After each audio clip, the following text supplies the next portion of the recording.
Ils ont commencé par tuer l'un des emblèmes de la tapisserie, la licorne, puis ils l'ont fait tomber de ses murs, ils l'ont aussi mis en mouvement.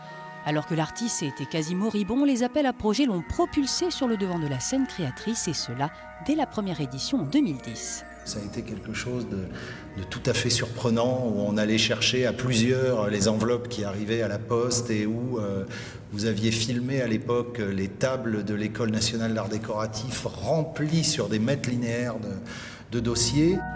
En 10 ans, plus de 1300 designers et plasticiens ont tenté l'aventure. Parmi eux, le dessinateur Olivier Notelet, qui garde un inoubliable souvenir de cette expérience et de sa rencontre avec le lycée Aubusson Bernard Battu.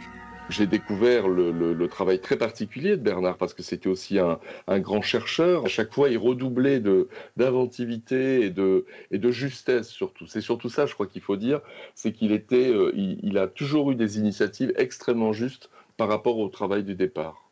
Et vraiment, je suis ravi que la seule tapisserie que j'ai faite dans ma vie, je l'ai faite avec lui. La tapisserie dans le mobilier design, dans la mode ou en mouvement, cette exposition résume 10 années de fil fertile, 10 ans qui ont permis de renouer les liens entre artistes et lissiers, mais aussi de révolutionner ce savoir-faire. Ce sont des œuvres où il y a eu des allers-retours permanents entre le studio de création et les ateliers de lissiers. Et très clairement, dans 10 ans auparavant, on n'aurait jamais obtenu des résultats d'une telle richesse, d'une telle subtilité, d'une telle complexité. Il y a quelques années, c'était à la Cité de démarcher les galeries. Aujourd'hui, ce sont les galeries mondiales qui se disputent l'art tissé d'Aubusson.